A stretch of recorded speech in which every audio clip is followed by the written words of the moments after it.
এই ছেলেটা তার বাবা মায়ের বিরুদ্ধে কেস করতে চায় তাকে জন্ম দেওয়ার জন্য। আদালতে সর্বসমক্ষে দাঁড়িয়ে ছেলেটা এই অদ্ভুত আর্জি জানাচ্ছে।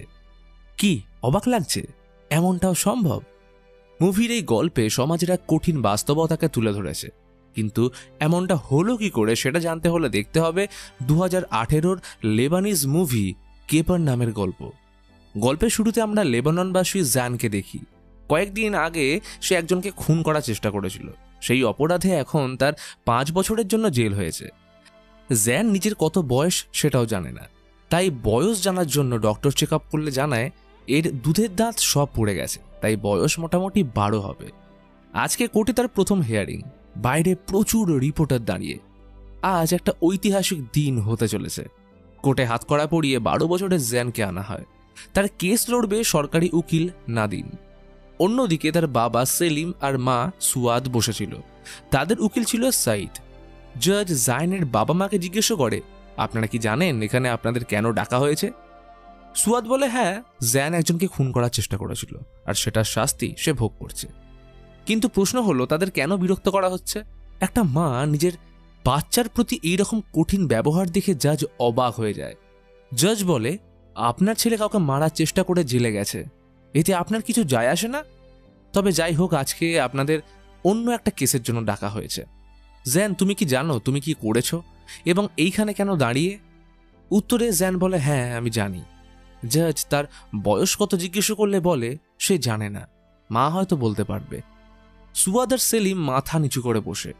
জ্যানের উকিল বলে, আপনারা ছেলে মেয়েদের বার্থ সার্টিফিকেট বানাননি কেন? সরকারি নজরে দেখলে তাদের তো কোনো অস্তিত্বই নেই। জ্যানকে জিজ্ঞেস করা হয়, তুমি বাবা মায়ের উপর কেন কেস করতে চাও? জ্যানের চোখ ভিজে আসে।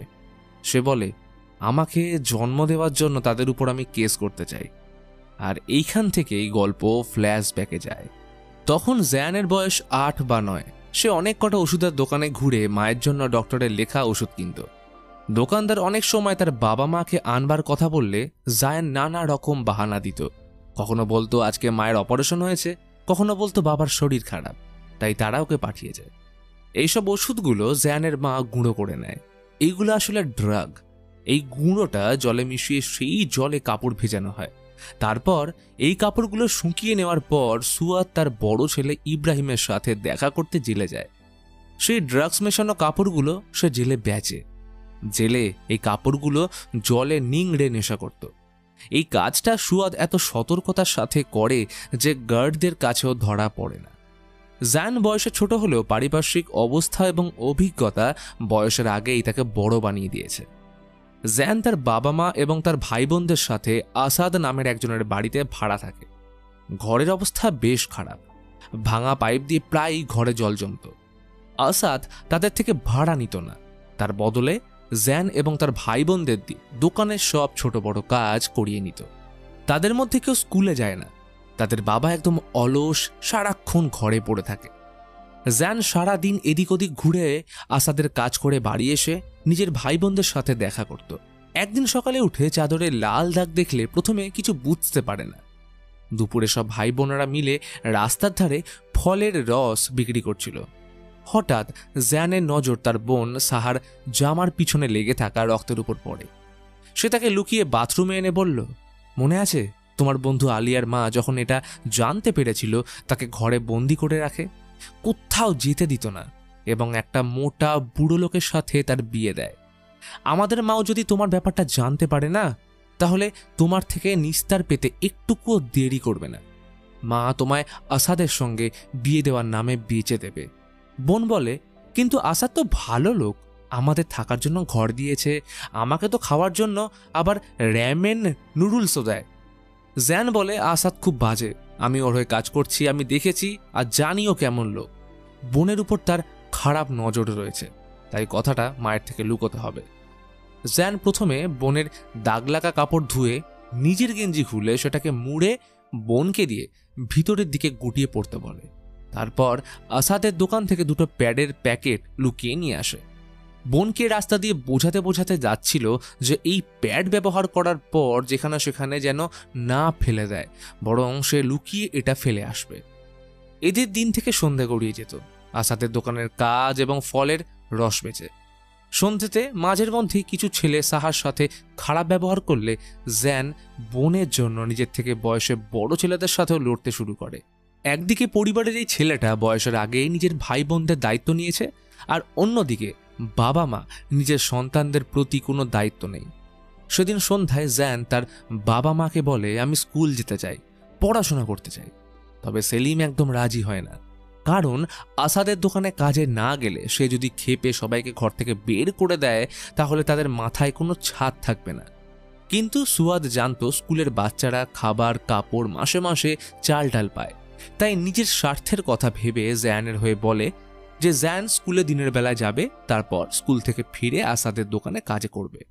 কিন্তু আসাদ রাজি হয় না, তাই জ্যান স্কুল যাওয়া হলো না। প্রতিদিনের মতোই আজকেও নিজের ওজনের থেকে বেশি জিনিসপত্র, গ্যাস, মদ্যপানের জিনিস লোকদের বাড়িতে দিয়ে আসলো। এই কাজের জন্য আসাদ কোনোদিনও তাদের টাকা পয়সা দেয় না। একদিন সন্ধ্যায় কাজ করে ফিরলে দেখে কেউ অনেক কটা মুরগি এনেছে। ঘরের মধ্যে উঁকি মেরে দেখে আসাদ ও তার বাবা এসছে, এবং ঠিক তার পাশে সাহার সেজে গুজে বসে। রেগে রান্নাঘরে গিয়ে জ্যান তার মাকে বলে, কয়েকটা মুরগির জন্য তুমি সাহারকে বেচে দেবে? তার মা বলে, আসাদ আগামী দিনে বাড়ি ভাড়া নেবে না, এখান থেকে বের করে দিলে তারা যাবে কোথায়? জ্যান বলে, ওদেরকে এখনই তাড়িয়ে দাও, নয়তো আমি গিয়ে বলে দিচ্ছি সাহার ওদের সাথে যাবে না। ব্যাপারটা যাতে বিগড়ে না যায় তাই মা বলে, আরে এইসব কিছু নয়, ওরা তো শুধু দেখা করতে এসছে, কোনো নতুন নাটক শুরু করিস না, ওদেরকে যেতে দে, তারপর এই নিয়ে কথা বলবো। কিছুক্ষণ পর সাহার ভাইয়ের কাছে আসে। বোনের জন্য তার ভীষণ চিন্তা হচ্ছে। অন্যদিকে তার বাবা মা সাহারের চুক্তি পাকা করে দেয়। রাত ভোর জ্যান ভেবে ভোরে উঠে সাহার কানে এসে বলে, আমি আজ তোমাকে একটা জায়গায় নিয়ে যাব, আমি আসছি একটু পরে, কাউকে কিছু বলিস না। জ্যান সাহার রোজকার পরা জামা কাপড় একটা প্যাকেটে ঢুকিয়ে মায়ের পার্স থেকে কিছু টাকা বের করে আসাদের দোকান থেকে প্যাডস লুকিয়ে প্যাকেটে পুরে নেয়। তারপর নোংরা ফেলার বাহানায় সেগুলো বাইরে নিয়ে এসে একটা বাসের ড্রাইভারের সাথে কথা বলে সিট বুক করে নেয়। বাস আর কিছুক্ষণের মধ্যেই ছাড়বে, কিন্তু ততক্ষণে বাড়িতে সবাই জেনে গেছে সাহার পিরিয়ডস শুরু হয়ে গেছে, এবং সেটা সে বাড়িতে লুকিয়েছে। তাই যত তাড়াতাড়ি পারা যায় এই বিপদটাকে বিদায় করতে হবে। জ্যান অনেক চেষ্টা করেও বোনকে আটকাতে পারে না, আর অবশেষে মা জোর করে বাবার স্কুটারে সাহারকে চাপিয়ে দিলে তাকে আসাদের বাড়ি ছেড়ে আসতে হয়। জায়ন নিজের মাকে শুধু বলে, এইবার তুমি খুব খুশি তাই তো? মা এটা শুনে মারতে গেলে জ্যান ছুটে পালিয়ে যায়। যে বাসে দুই ভাই বোনের যাওয়ার কথা ছিল সেই বাসে জ্যান একাই উঠে পড়ে। জানে না কোথায় যাবে, কি করবে, কিন্তু পরিচিত জায়গা ও নিজের মা বাবার থেকে তার কাছে এখন অপরিচিত জায়গাটাই বেশি শান্তির। জায়নের পাশের ফাঁকা সিটে একজন বয়স্ক মানুষ স্পাইডারম্যানের পোশাক পরে বসেছিল, যে কিছুক্ষণ পর একটা মেলায় নেমে যায়। জায়নও কিছু না ভেবেই তাই পিছু নিল। ভিতরে বড় বড় দোলনা, দিনের বেলাটায় বেশি ভিড় ছিল না। সে একটা দোলনায় গিয়ে বসে পড়ে। সূর্যাস্ত যাওয়ার সময় সুন্দর আকাশটার দিকে তাকিয়ে ভাবতে থাকে, পৃথিবীটা এত সুন্দর, কিন্তু আমার ভাগ্যে কোনো কিছুই ভালো লেখা নেই। সেই রাতটা মেলার একটা কোণেই কাটিয়ে দেয়। সকালে উঠে এসে কয়েকটা দোকান ঘুরে কিছু খাবার জিনিস চাইতে থাকে। ওপর থেকে টিগিস নামের একটা মেয়ে তাকে দেখতে পায়। টিগিস তাকে উপরে ডেকে বিস্কুট আর চা খেতে দেয়। জায়ন জানায় সে এখানেই কোনো একটা কাজ খোঁজার চেষ্টা করছে। খাওয়া হয়ে গেলে জায়ন দোকানে দোকানে কাজ খুঁজতে বেরিয়ে পড়বে। খিদে পেয়েছে, কিন্তু তার কাছে সব টাকা শেষ। দোকানে কাঁচের মধ্যে সাজানো খাবারগুলোর দিকে বাইরে থেকে তাকিয়েছিল। উপর থেকে আবার টিগিস তাকে দেখতে পায়। হয়তো ছেলেটাকে কেউ কাজে রাখেনি। সন্ধ্যাবেলায় টিগিস পাবলিক টয়লেট পরিষ্কার করার কাজ করত। সে টয়লেটে আসা মহিলাদের জানাচ্ছিল যে লাস্টের বাথরুমটা খারাপ হয়ে গেছে, তাই অন্যগুলো ইউজ করতে। আসলে সেই বাথরুমে তার কয়েক মাসের ছেলে ঘুমোচ্ছিল। তাকে সারাদিন এই বাথরুমে লুকিয়ে সে কাজ করত, কারণ বাড়িতে এই ছোট বাচ্চাটাকে দেখাশোনা করার কেউ নেই। বাড়ি ফেরার সময় তাকে ব্যাগে লুকিয়ে নিয়ে এসে ফেরে। আজকে বাড়ি ফেরার সময় তার পিছনে জ্যানও আসছিল। তার থেকে খাবার চাইলে টিগিস একটু ভাবার পর জ্যানকে বাড়িতে নিয়ে আসে। টিগিস বলে তার ছেলের যদি সে দেখাশোনা করে তাহলে জ্যান তাদের বাড়িতে থাকতে পারবে। সে খুব খুশি হয়ে রাজি হয়ে যায় এবং তাকে ধন্যবাদ জানায়। একদিন টিগিস কোনো কাস্টমারের বেঁচে যাওয়া অর্ধেক কেক আর একটা ছোট্ট মোমবাতি বাড়িতে নিয়ে আসে। আজ তার ছেলে ইউনেসের 1 বছরের জন্মদিন। বাড়ি এসে 3 জন মিলে কেক কেটে তার বার্থডে সেলিব্রেট করে। টিগিস জ্যানকে তার পরিবারের সম্বন্ধে জিজ্ঞেস করলে জানায় তার অনেক কটা ভাই বোন আছে, কিন্তু তার মধ্যে সাহারের কথা তার সব থেকে বেশি মনে পড়ে। হয়তো ওর বিয়ে হয়ে গেছে। দুজনেই খানিকক্ষণ চুপচাপ হয়ে গেল। টিগিস নিজের ব্যাপারে বললে জানায় তাকে ইথিওপিয়া থেকে এইখানে ঘরোয়া কাজ করার জন্য নিয়ে আসা হয়েছিল। তার আসল নাম রাহিল। আগের মালকিনের কাছে এসে 6 মাস কাজও করেছে। মালকিনের কাছে তার কিছু ইম্পর্টেন্ট পেপার ছিল। তারপর একটা ছেলের প্রেমে পড়ে তার সাথে পালিয়ে আসে, কিন্তু সে প্রেগনেন্ট হলে ছেলেটা তাকে ছেড়ে দেয়। আর এখন সে পুরনো মালিকের কাছে গিয়ে নিজের পেপার ফিরিয়ে আনতেও পারবে না, আর নতুন পেপার বানানোর টাকা নেই। তাই কোনো রকমে একজন অ্যাসপ্রো নামের দালালকে টাকা খাইয়ে নকল পেপার বানিয়েছিল। নিজের দেশে ফেরার জন্য না ছিল তার কাছে কাগজ, না ছিল পয়সা। এদিকে ছোট থেকে ভাই বোনের খেয়াল রাখার কারণে জেয়ানের ইউনাসের দেখাশোনা করতে একটু অসুবিধা হতো না। তাকে সময় মতো দুধ খাইয়ে দিত, তার সাথে খেলতো। এই পরিস্থিতি তাকে কিছু সময়ের জন্য মাথার উপর ছাদ দিয়েছিল। একদিন টিগিস অ্যাসপ্রোর কাছে যায়। টিগিসের নকল পেপার এক্সপায়ার হয়ে গেছে, তাই সেগুলো রিনিউ করতে গেলে অ্যাসপ্রো এত বেশি টাকা চার্জ করে যেটা রাত দিন কাজ করেও টিগিসের পক্ষে জোগাড় করা সম্ভব না। তখন অ্যাসপ্রো তাকে ইউনিসকে দিতে বলে। ইউনিসের জন্য একটা ভালো পরিবার খুঁজে দেবে তার উজ্জ্বল ভবিষ্যতের জন্য, কারণ সে তো ভালো জীবন দিতেই পারবে না। কিন্তু টিগিস তাকে বেচতে রাজি নয়। ভালো মতো জানতো দালাল অ্যাসপ্রো কেমন, তাই ইউনিসের কথা মুখে আনতে বারণ করে দেয়। অ্যাসপ্রো তাকে 7 দিনের সময় দেয় টাকা রোজগার করে তাকে কাগজ বানানোর জন্য, নয়তো ইউনিসকে তার চাই। টিগিসের গোটা রাতেই চিন্তায় ঘুম আসে না। পুলিশের কাছে সে সাহায্যও চাইতে পারবে না, কারণ অলরেডি সে নকল কাগজ নিয়েই এইখানে থাকে। টাকা রোজগার করার জন্য নানান জায়গায় ঘুরেও তার কোনো লাভ হয় না। অবশেষে টাকার জন্য নিজের চুলটাই বেচে দেয়। জ্যানোর প্রতিদিন বাড়ি থেকে বোর হয়ে যাচ্ছিল, কিন্তু কোথায় বা যাবে, তার কাছে টাকা পয়সা নেই। একদিন রাতে টিগিস বাড়িতে না ফিরলে ইউনুস খুব কাঁদতে থাকে। গোটা রাত পেরিয়ে সকাল হয়ে যায়। সকালে জ্যান ইউনিসকে কোলে নিয়ে টিগিসের কাজের জায়গায় খোঁজ করতে যায়, কিন্তু সে আগের দিন থেকেই নাকি কাজে আসেনি। সেখান থেকে সে অ্যাসপ্রোর ব্যাপারে জানতে পেরে তার সাথে দেখা করতে যায়। সে যখন জানতে পারে টিগিস নিখোঁজ, তখন জ্যানকে খাওয়ার জিনিসের লোভ দেখিয়ে ইউনিসকে নিজের কাছে রাখতে চায়। কিন্তু জ্যান যথেষ্ট দায়িত্বশীল ছেলে। সে ইউনিসকে নিয়ে সেখান থেকে চলে যায়। বেরিয়ে যাওয়ার পর তার সাথে মায়াসুন নামের একটা মেয়ের পরিচয় হয়। তার সাথে জ্যানের বন্ধুত্ব হয়ে যায়। সাহার বয়সী এই মেয়েটাকে দেখে তার কেন জানি না বোনের কথাই মনে পড়ছিল। কিন্তু পরের দিন টিগিস বাড়ি আসে না। আসলে টিগিস ছিল পুলিশের হেফাজতে। তাকে বেআইনিভাবে দেশে থাকার জন্য গ্রেপ্তার করা হয়েছে। এদিকে ঘরে ইউনুসও খিদের জ্বালায় ভীষণ কাঁদছিল। সেই জন্য গুঁড়ো দুধ বরফে লাগিয়ে ইউনিসকে খেতে দেয় এবং নিজেও খায়। তবে আরও খাবারের খোঁজে ইউনিসকে নিয়ে জ্যান রাস্তায় বেরিয়ে পড়ে। জ্যানের মনে হচ্ছিল টিগিস তার বাচ্চাকে তার কাছে রেখে কোথাও পালিয়েছে। তাই কোনো উপায় না দেখে জ্যান ইউনিসকে নিয়ে ঘরের সমস্ত বাসনপত্র বেচতে বেরোয়। মার্কেটে মায়াসুন নামের মেয়েটার সাথে আবার দেখা হলো। মেয়েটা জানায় সে সিরিয়ান রিফিউজি। অ্যাসপ্রো তাকে প্রমিস করে যে তাড়াতাড়ি তার পাসপোর্ট বানিয়ে দেবে এবং সুইডেনে একটা ভালো জীবন কাটানোর ব্যবস্থা করে দেবে। তুমিও অ্যাসপ্রো থেকে পাসপোর্ট বানিয়ে নাও, তারপর একসাথে আমরা সুইডেন যাব। দুটো ছোট বাচ্চা তাদের বাবা মা জন্ম দিয়ে ছেড়ে দিয়েছে। তারা কিনা এখন নিজের সুন্দর ভবিষ্যতের স্বপ্ন দেখছে। তারা এটাও জানে না যে অ্যাসপ্রো মিথ্যে ছলচাতুরি করে তাদের থেকে টাকা আদায় করছে এবং তাদের এই স্বপ্ন কোনো দিনও পূরণ হবে না। পরের দিন জ্যান সিরিয়ার রিফিউজি ক্যাম্প থেকে মিথ্যে বলে নিজের জন্য কিছু রেশনের ব্যবস্থা করে নেয়। এতে কিছুদিনের জন্য অন্তত খাবারের চিন্তা দূর হয়। একদিন পুরনো একটা জামা খুঁজতে খুঁজতে সে ওষুধের প্রেসক্রিপশন খুঁজে পায়, যেটা দেখিয়ে তার বাবা মা তাকে ড্রাগস কেনাতো। এইটা দেখে সে টাকা রোজগার করার একটা রাস্তা খুঁজে পায়। সে ওষুধ কিনে সেটা দিয়ে ড্রাগস বানিয়ে বেচে। 1-2 দিন অবধি সবই ঠিক ছিল। তারপর থেকেই লোকগুলো তাকে টাকা দিত না, উল্টে নেশাখোর লোকদের কাছে সে মার খেয়ে আসত। এইরকমভাবে কিছুদিন যাওয়ার পর একদিন সে ঘরের দরজায় তালা ঝুলতে দেখে। সে বুঝতে পারে বাড়ি ভাড়া না দেওয়ার জন্য ঘরের মালিক তাদের সব জিনিসপত্র বের করে ঘরে তালা মেরে দিয়েছে। যেটুকু টাকা পয়সা জ্যান কামিয়েছিল সেটা ঘরেই পড়ে রয়েছে। সে তালা ভাঙার চেষ্টা করলে প্রতিবেশীরা তাকে তাড়িয়ে দেয়। জায়ান আবার রাস্তায়। কিন্তু এখন সে কোথায় যাবে, কি করবে? এক তো নিজেকে সামলাতে পারছে না, তার উপর ইউনিসের দায়িত্ব সে কি করে নেবে? কয়েকবার ইউনিসকে রাস্তার ধারে ছেড়ে চলে যাওয়ার চেষ্টাও করে। তারপর দূর থেকে দেখতো সে কি করছে, কিন্তু সে ছুটে জ্যানের কাছে চলে আসে। তাই কোনো উপায় না দেখে অনিচ্ছা সত্ত্বেও জ্যান ইউনিসকে অ্যাসপ্রোর কাছে নিয়ে যায়। জ্যানকে মিথ্যে বলে সে ভরসা দেয় যে ইউনিস ভালো পরিবার পাবে। সে ইউনিসের বদলে জ্যানকে কিছু টাকা দিয়ে বলে, তুমি নিজের বাড়ি থেকে কিছু সরকারি প্রমাণ নিয়ে এসো, যাতে তোমার পাসপোর্ট বানিয়ে আমি দিতে পারি এবং বাকি বাচ্চাদের মতো তুমিও সুইডেন যেতে পারবে। কিন্তু বাস্তবতার সাথে এর কোনো সম্পর্ক নেই, কারণ অ্যাসপ্রো বাচ্চাগুলোকে মোটা টাকার বদলে বেচে দিত। জ্যান যখন কাগজ আনতে বাড়ি আসে, তার বাবা তাকে খুব কথা শোনায়। তারা আসলে গরিব, এখানে পোকামাকড়ের মতো এক জায়গায় পড়ে থাকাই তাদের জীবন। তাদের মতো মানুষদের এইখানেই জন্ম আর এইখানেই মৃত্যু। আইডির কারণে তারা হসপিটাল পর্যন্ত যেতে পারেনি। হসপিটালের নাম শুনতেই জ্যান চিন্তায় পড়ে যায়। কাকে হসপিটাল নিয়ে গেছিল? সেলিম চুপ হয়ে যায়, তার মাও চুপ।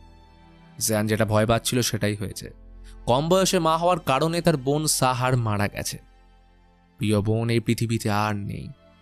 রাগে ছুরি নিয়ে দৌড়ে এসে আসাদের বাড়ি যায়। বাবা মাও তার পিছনে দৌড়ে তাকে আটকাতে এলো, কিন্তু দেরি হয়ে গেছে। জ্যান তার উপর হামলা করে কয়েকবার ছুরি চালিয়ে তার প্রাণ নেওয়ার চেষ্টা করে। তাই জন্য তার 5 বছরের জেল হয়েছিল। তবে আসাদ বেঁচে যায়। আদালতের সেশনে তাকে ডাকলে জাজ জিজ্ঞেস করলে আসাদ জানায় সাহার 11 বছরের ছিল। বিয়ের 1-2 মাস পরে এসে প্রেগনেন্ট হয়ে যাওয়ায় তার অবস্থা খুব খারাপ হয়ে যায়। হসপিটাল নিয়ে গেলে কোনো সরকারি কাগজ না থাকার কারণে হসপিটাল তাকে ভর্তিই নেয় না। আর বেঘরে তার প্রাণ চলে যায়। কখনো ভাবতেই পারেনি যে ও মারা যাবে, কারণ বাকি মেয়েদেরও তো বিয়ে হয়, কই তারা তো মারা যায় না। সব শোনার পর আদালত কাকে ছেড়ে কাকে দোষ দেবে? একদিকে দেখলে মনে হয় সবাই দোষী, আর অন্যদিকে দেখলে মনে হয় সিস্টেমের তলায় সবাই পিছছে। জ্যানের মা বাবা গরিব, অশিক্ষিত এবং অসহায়গ্রস্ত। সবথেকে বড় অসহায়তা তাদের মাথার উপরে ছাদ আর দুবেলার খাওয়া। তারাও নিজের মেয়ের মৃত্যুর জন্য দুঃখ পেয়েছে, কিন্তু দুঃখ কষ্ট তো তাদের জীবনের একটা অংশ। জেলে পোকামাকড়ের মতো লোক ভর্তি পড়ে আছে। আইন অপরাধীকে ধরতে চায়, কিন্তু অপরাধ কেউ থামাতে চায় না। সেই জেলে টিকিসও বন্দি। একদিন সে জ্যানকে যেতে দেখলে জিজ্ঞেস করে ইউনুস কোথায়। মনে হয়েছিল ইউনুস জ্যানের সাথেই থাকবে, কিন্তু তাকে জেলে দেখে সে কান্নায় ভেঙে পড়ে। একদিন জ্যানের মা ছেলের সাথে দেখা করতে এলে জানায় তারাও সাহার মৃত্যুর জন্য খুবই কষ্ট পেয়েছে, কিন্তু সে আরও একবার এখন মা হওয়ার সৌভাগ্য পেয়েছে। জ্যান জেল থেকে বেরোনোর সময় হয়তো সে হাঁটতেও শিখে যাবে। যদি মেয়ে হয় তাহলে নাম রাখবে সাহার। মায়ের এই কথা শুনে জ্যান হতভম্ব। তার ধৈর্যের বাঁধ ভেঙে যায়। সে তার মা বাবা এবং তার জীবনের প্রতি এতটাই নিরাশ ছিল যে তাদের সাথে কথা বলার শেষ ইচ্ছেটাও নষ্ট হয়ে যায়। সেদিন রাতে সে জেলের টিভিতে একটা শো দেখছিল। শোতে বাচ্চারা নিজেদের উপর ঘটা অত্যাচারের কথা বলতো, যেটা পুরো দেশ লাইভ শুনত। জায়ান টিভি স্ক্রিনে দেওয়া নাম্বারে জেলের থেকে ফোন করে তার কাহিনী জানায়, যেখানে সে হিরো বা ভিলেন কোনোটাই নয়। লাইভ শোতে নিজের পরিচয় জানিয়ে বলে এখন জেল থেকে সে ফোন করছে আর সে মা বাবার বিরুদ্ধে কেস করতে চায়। এই কথা শুনে সবাই অবাক। রিপোর্টার জিজ্ঞেস করলে জ্যান বলে, আমি চাই সব বড়রা আমার এই কথাটা শুনুক। তারা বাচ্চার জন্ম দিয়ে যদি পালন না করতে পারে, ভালো জীবন না দিতে পারে, ভালো শিক্ষা না দিতে পারে, তাহলে তাদের জন্ম দেওয়ারও কোনো অধিকার নেই। ছোট থেকে সারাক্ষণ অপশব্দ মার খেয়ে সে বড় হয়েছে। তাদের কেউ মানুষ অবধি মনে করে না। জীবনটা নরকের থেকে অধম হয়ে গেছে। আমিও বড় হয়ে একটা ভালো মানুষ হতে চাই, ভালোবাসা সম্মান পেয়ে এই সমাজে বাঁচতে চাই, কিন্তু এতে আমার ভাগ্য আর ভগবান কেউই রাজি না। এই ঘটনা সবার সামনে আসার পর সরকারের পক্ষ থেকে নাদিনকে জায়ানের কেস দেওয়া হয়। এইবার ঘটনা বর্তমানে ফিরে আসে। জায়ান বলে, আমার মায়ের পেটে যে বাচ্চাটা আছে সেও বড় হয়ে রাস্তায় ধাক্কা খাবে, আর নয়তো আমার মতো কোনো অপরাধ করে জেল খাটবে। আর যদি মেয়ে হয় তাহলে বিয়ে দিয়ে তার জীবন শুরু হওয়ার আগেই ধ্বংস করে দেবে। তাই আমি চাই আমার বাবা মা যেন আর কোনো সন্তানের জন্ম না দেয়। এইরকম জীবনকে আমি ধিক্কার জানাই। তার ছোট মুখে এত বড় কথা শুনে সবাই চুপ। এই ছোট্ট ছেলেটা কষ্ট ও অভিজ্ঞতা থেকে যে কথাটা বলেছে সেটা সবার মনে ধাক্কা লাগে। আর অবশেষে জায়ানের শাস্তি কমিয়ে দেওয়া হয়। জায়ান পুলিশকে অ্যাসপ্রোর ব্যাপারে সব জানিয়ে দিলে তাকে গ্রেপ্তার করা হয়। সেখান থেকে বেআইনি রিফিউজির সাথে ইউনেস্কো তারা উদ্ধার করে। তারপর টিগিসকে তার ছেলে ফিরিয়ে দেওয়া হয়। তাকে কোলে নিয়ে টিগিস কান্নায় ভেঙে পড়ে এবং তাদের দেশ ইথিওপিয়ায় পাঠিয়ে দেওয়া হয়। জ্যান নিজের সাহস দিয়ে পুরো সরকারকে সেদিন বাধ্য করেছিল তার পরিচয়পত্র তৈরি করার জন্য, যেখানে সরকারি খাতায় তার পরিচয় থাকবে। আর সেই দিনটা আইডি কার্ডের জন্য ক্যামেরার সামনে দাঁড়িয়ে জ্যান অনেক দিন পর হেসে ছবি তোলে। আর এই সুন্দর হাসির সাথে গল্পটাও এখানে শেষ হয়।